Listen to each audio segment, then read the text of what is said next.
గిరిజన ప్రాంతాల్లో అతి ముఖ్యంగా ఒక 5 పాయింట్స్ మీద ముందుకు వెళ్తున్నాం. ఒకటి త్రాగునీరు, సాగునీరు, రహదారి సౌకర్యాలు, విద్య, వైద్యం. ఈ 5 ఉంటే గిరిశిఖర ప్రాంతాల్లో కూడా 80% వరకు కష్టాలన్నీ పోతాయి. ముఖ్యంగా గౌరవ ముఖ్యమంత్రి నారా చంద్రబాబు నాయుడు గారు వీటి మీద ఎక్కువ దృష్టి పెట్టమని నాకు మొదటి మీటింగ్ లోనే ఆయన ఆదేశాలు ఇవ్వడం జరిగింది. వారి ఆదేశాలకు అనుగుణంగా కేంద్రంతో సమన్వయం చేసుకుంటూ అక్కడి నుంచి నిధులు కూడా తెచ్చుకుంటూ మీకు మొన్ననే తెలుసు గౌరవ డిప్యూటీ సీఎం గారు కూడా అరకు పాడేరుకి కేంద్ర ప్రభుత్వం వచ్చినటువంటి 550 కోట్ల నిధుల్ని ఇవ్వడం కూడా జరిగింది. ఎందుకంటే కేంద్రంతో సమన్వయం చేసుకుంటేనే ఈ రోజు మేము అన్ని విధాలుగా వాళ్ళకు కూడా చేయగలుగుతున్నాం. ఎందుకంటే గత ప్రభుత్వం చేసిన గాయాలు ఇంకా మనకు మానలేదు, మీ అందరికీ తెలుసు. కాబట్టి స్టేట్ గవర్నమెంట్ ఇస్తున్న వాటికి కూడా సెంట్రల్ గవర్నమెంట్ కూడా ఇతోధికంగా కాస్త సహాయపడడం వల్ల మేము యూసీ సర్టిఫికేట్లు కూడా ఇవ్వడం వల్ల ముఖ్యంగా గిరిజన ప్రాంతాల్లో రహదారి సౌకర్యాలతో పాటు ఏ గ్రామానికి కూడా త్రాగునీరు లేదు అనే విషయం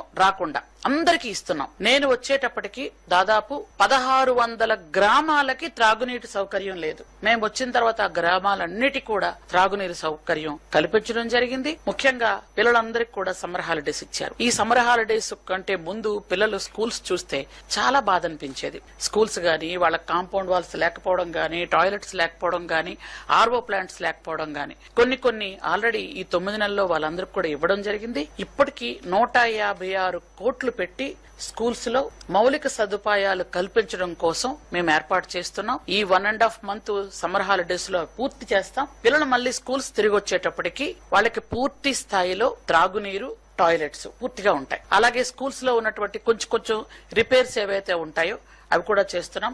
అన్ని స్కూల్స్ కి కాంపౌండ్ వాల్స్ ఇచ్చాం. ఇంతకు పూర్వం ఏంటంటే అమ్మాయిల హాస్టల్స్ ఉన్న వాటికి కూడా ఇచ్చేవాళ్ళు కాదు. మేము వచ్చిన తర్వాత మొత్తం అన్నిటికీ కాంపౌండ్ వాల్స్ ఇస్తూ అమ్మాయిల హాస్టల్స్ లో కొంచెం టాయిలెట్స్ ఎక్కువగా పెట్టించడం, త్రాగునీరు సౌకర్యం కూడా ఎక్కువ పెట్టించడం కూడా జరుగుతుంది. అలాగే మీరంతా మొన్నే చూశారు 10th క్లాస్ అండ్ ఇంటర్మీడియట్ 2 కూడా మనం ఎంత మంచి స్థాయిలో అంటే ముఖ్యంగా పార్వతీపురం మన్యం జిల్లా ఫస్ట్ వచ్చేది. నేను ఆ జిల్లాలో మంత్రిగా ఉన్నాను. పార్వతీపురం మన్యం జిల్లా ఫస్ట్ వస్తూ 10th క్లాస్ పిల్లలు, ఇంటర్మీడియట్ పిల్లలు కూడా పార్వతీపురం మన్యం జిల్లా 10th ఇంటర్ కూడా 98%, 97% వరకు పిల్లలు చక్కగా పాస్ అయ్యారు. కొంతమంది పిల్లలు ఇప్పుడు 10th క్లాస్ పిల్లలు పార్వతీపురంలో ఉన్నటువంటి ట్రైబల్ వెల్ఫేర్ స్కూల్లో వాళ్ళు NIT కొంతమంది సెలెక్ట్ అవుతున్నారు, IIIT కొంతమంది సెలెక్ట్ అవుతున్నారు. 10th క్లాస్ పిల్లలు IIIT సెలెక్ట్ అయితే ఇంటర్మీడియట్ పిల్లలు NITకి, IITకి కూడా సెలెక్ట్ అయ్యే అవకాశం ఉంది. అలా ఆ స్థాయిలో ఈ రోజు పిల్లలందరికీ కూడా విద్యను అందించడం కూడా జరుగుతోంది.